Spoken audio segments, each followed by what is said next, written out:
हर खबर पर होगी आपकी पकड़। डाउनलोड कीजिए एबीपी लाइव ऐप। देखिए, चीन जो है वो लगातार भारतीय सैनिकों के खाने के बारे में भी प्रोपेगेंडा कर रहा है। चीन ये कह रहा है कि सर्दियों में जब बर्फ पड़ेगी तो फॉरवर्ड पोस्ट पर तैनात भारतीय सैनिकों को डिब्बा बंद खाना खाना पड़ेगा। चीन के इस प्रोपेगेंडा का जवाब देने के लिए आज हमने कुछ खास तैयारी की। आज मैं और मेरे सहयोगी ज्ञानेंद्र तिवारी डीआरडीओ की रिसर्च इंस्टीट्यूट में पहुंचे, जहां हमने सैनिकों के लिए उगाई जाने वाली हरी सब्जियों, फलों और विशेष तरह की जड़ी बूटियों की खास जानकारी हासिल की। ये इसलिए खास है क्योंकि लेह लद्दाख जैसे बर्फीले और ठंडे इलाकों में कुछ भी उगा पाना आसान नहीं होता, लेकिन डीआरडीओ ने यहाँ ऐसी तकनीक विकसित की है कि न सिर्फ ताजी सब्जियां उग रही है, बल्कि सैनिक चाहे तो अपनी पोस्ट पर बर्फीले इलाकों के बीच भी सब्जियां उगा सकते हैं। हमारी इस खास रिपोर्ट में आपको नई नई चीजें देखने को मिलेगी।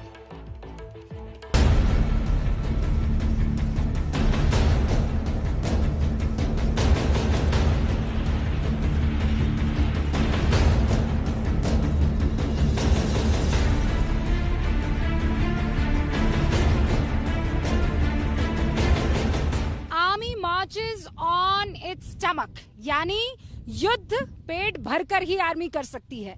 चीन ये कह रहा है कि हिंदुस्तानी सेना को खाने को नहीं मिल रहा है। आज चीन की आंखें खोलने के लिए एबीपी न्यूज पहुंचा है एक ऐसे सफर पर जिसे हम कह रहे हैं हरा भरा सफर। नमस्कार, मैं हूं रुबिका लियाकत और मेरे साथ है मेरे सहयोगी ज्ञानेंद्र। ये हरा भरा सफर चीन को लाल पीला कर देगा। ऐसी बहुत सारी संपत्ति और ऐसी बहुत सारी धरोहर हमारे पास थी।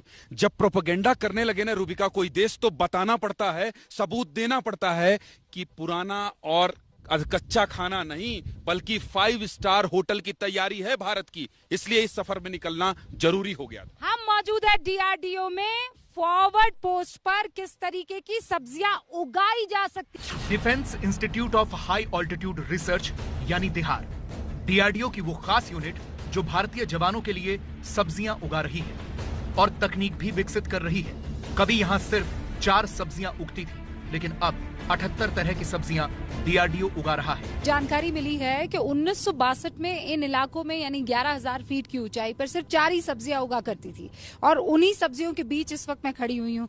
यानी गोभी हो गई, वो उधर की तरफ बंद गोभी हो गई, यही वो सब्जियां थी जो इस टेरेन में उगा करती थी। लेकिन अब आप हैरान हो जाएंगे, जिस सब्जी का आप नाम लेना चाहिए लीजिए। 78 ऐसी सब्जियां हैं जो डीआरडीओ में इस वक्त उगाई जाती है और किसानों को उगाने के वो सारे तरीके सिखाए जाते हैं ताकि सैनिकों को किसी तरह की कोई परेशानी ना हो। ये छोटे छोटे खेत जो आप देख रहे हैं, ये विशेष तरह के खेत हैं जो जमीन से 3-3 फीट नीचे खोद कर तैयार किए गए हैं। ये तैयारी इसलिए है ताकि जब बर्फबारी हो और तापमान माइनस में हो तब भी इन खेतों में सब्जियां उगाई जा सके। चाइना को आज ये हरी तस्वीर दिखाना जरूरी है। कैन फूड की बात करता है चाइना, और चाइना को हम ये ट्रेंचेस दिखाना चाहते हैं। ये देखिए, डीआरडीओ में इस वक्त मौजूद हूं, लेकिन ऐसे सैकड़ों ट्रेंचेस जो हैं फॉरवर्ड एरिया में हमारे आर्मी कैंप्स में बनाए गए हैं, जहां उग क्या रहा है, उग रही है सब्जियां। फिलहाल ये हरा टमाटर आपको दिखाई दे रहा है। सैनिकों को किसी तरह की कोई कमी ना हो, पौष्टिकता उनकी बनी रहे, उसके लिए तैयारियां लगातार हिंदुस्तान में हो रही है, डीआरडीओ की तरफ से की जा रही है। पीक विंटर्स में हम क्या करते हैं, जस्ट एक यूवी स्टेबलाइज पॉलीथीन, एक रिकमेंडेड साइज का थिकनेस का हम इस पे कवर करते हैं। और मैं बताऊं आपको, लेह में -20-25 भी जब होती है तो इसके अंदर में आपको पत्तेदार हरी सब्जियां वी कैन ग्रो। ये ग्रीन हाउस क्या है कि कोई आर्मी यूनिट्स या फिर कोई लोकल फार्मर, छोटा किसान भी अपने रिसोर्सेज से बना सकता है, और उस ग्रीन हाउस में क्या उगाना है, द पैकेज ऑफ प्रैक्टिसेस वो हम बताते हैं। इन खेतों में क्या नहीं उगता है, टमाटर से लेकर मीठा करेला तक सब कुछ तैयार है और यहीं से इसे फॉरवर्ड पोस्ट पर तैनात सैनिकों को भेजा जाता है। देखिए, यहाँ लद्दाख में 11,000 फीट की ऊंचाई पर करेला भी कितना कोमल है, और ये स्वीट करेला है। तो सैनिकों को आप देखिए, ये मीठा करेला जो है ये भी वहां पर मिलेगा। तभी हमें डीआरडीओ द्वारा तैयार किए गए इन खेतों में काम करते हुए कुछ किसान दिखे। जहां इतनी सर्दी हो वहां तरबूज देखकर कोई भी हैरान रह जाएगा, वो भी इतना बड़ा। मैं बता दूं, मैं कहीं और नहीं, मैं लेह में मौजूद हूँ। ज्ञानेंद्र आइए जरा। ये देखिए, एक डंबल जितना तो इसमें वजन होगा। ये तो लेह लद्दाख की पहाड़ियों के बीच में ये उत्पादन हो रहा है। गर्मी वाला जो है वो फ्रूट यहाँ पर उग रहा है बर्फीली वादियों में। ये डीआरडीओ का कमाल है। वाटरमेलन, जुले ये वाटरमेलन मीठा भी है क्या? बहुत मीठा है, बहुत मीठा है। ये बहुत चीनी से भी मीठा है ये जो वाटर। ये चीनी से भी मीठा है। ये सर पे क्या लगा रखा है जुले? घास का ये टोपी बना के रखा मैम जी। अच्छा, मुझे पहनाइए तो। अच्छा ठीक है मैम जी। और ये घास का टोपी क्यों है? थोड़ा धूप बचाता है मैम जी। लेकिन अभी तो हमें और ज्यादा हैरान होना था, क्योंकि आपने शायद ये कभी नहीं सोचा होगा कि बिना मिट्टी के भी सब्जियां उगाई जा सकती हैं। क्योंकि हमारे सैनिक जिन इलाकों में तैनात हैं, वहाँ मिट्टी नहीं, चारों तरफ सिर्फ बर्फ होती है। इसलिए उनके लिए ये खास तकनीक डीआरडीओ ने तैयार की है। सॉइलनेस है, देखिए इसमें सॉइल नहीं है, पत्थर है, क्ले बॉल्स कहते हैं इसे। देखिए कितनी आसानी से। और वहाँ फॉरवर्ड एरियाज में टेरेन कुछ ऐसा ही होता है, मिट्टी नहीं होती है। ये पुदीना है, अद्भुत, बगैर मिट्टी के, सॉइललेस है ये। फॉरवर्ड एरिया के लिए जो है, जहाँ पर सॉइल की कमी है, वहाँ पे ये आने वाले सालों में काफी यूजफुल होगा। फिर कह रही हूँ, चीन तैयारियां देख रहे हैं आप हिंदुस्तान की? यहाँ भी हमें मिट्टी में हाथ डालिए होना है, गोल्ड माइन है in the form of bio resources. जितने प्लांट्स है, दुर्लभ जाति के प्लांट्स हैं। कैसे, मतलब कैसे हो सकता है कि मिट्टी में उग के आ रहे हैं, मतलब बगैर मिट्टी में? जो पानी है इसके अंदर हम टाइम टू टाइम न्यूट्रिएंट्स डालते हैं। अच्छा, इस पानी में न्यूट्रिएंट्स डालने पड़ते हैं, हाँ, तब वो ग्रो करता है। तो ये इसकी रूट इसमें स्टे करती है। तो जो हाँ, बेसिक रिक्वायरमेंट है सॉइल से, वो इसी से पूरी हो रही है। एंड प्योर ऑर्गेनिक और ऑर्गेनिक है।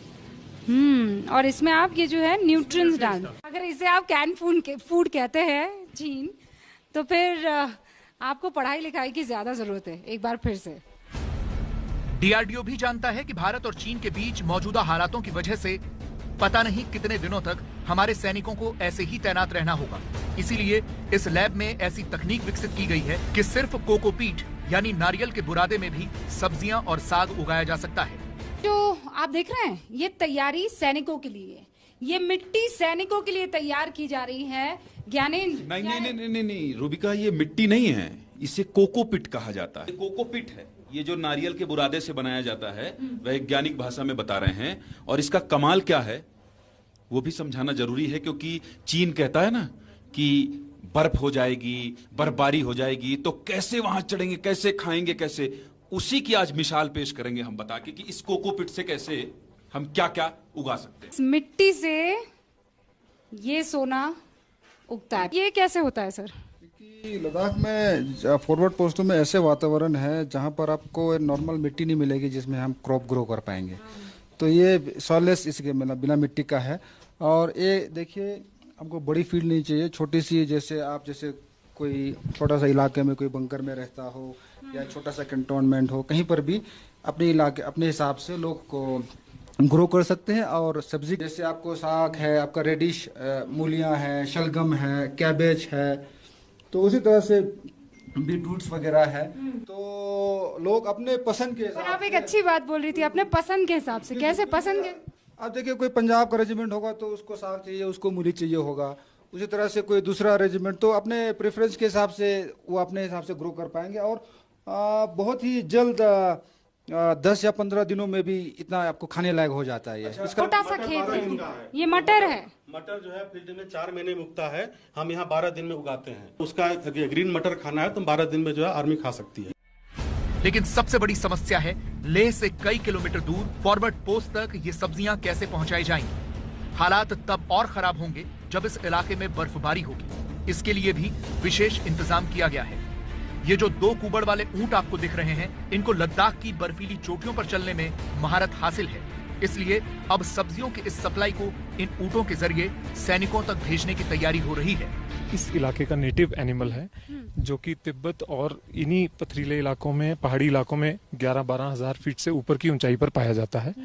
और हम जो ट्रायल कर रहे हैं उसमें हम सिंगल हम्प एनिमल, जैसा कि आप देख पा रहे हैं, जो कि एक कुबड़ वाला एनिमल है, उसके साथ इसको कंपेयर कर रहे हैं। अपना ब्रीडिंग सेंटर खोल के, जैसा कि एक देख पा रहे हैं कि हमारे पास बच्चे भी ऑलरेडी हैं और हम ये यहीं की है जी, यहीं की पैदाइश है और हम इनके ऊपर पूरी स्टडी करने के बाद ये प्रोजेक्ट आर्मी को हैंडओवर करने वाले हैं, जिसमें कि ये जानवर जिन इलाकों में, पथरीले इलाकों में जहाँ की झंस्कार पोनी कामयाब है, उससे आगे जाने के बाद जब रेतीला इलाका शुरू होता है वहां पे इस एनिमल को इस्तेमाल किया जाएगा।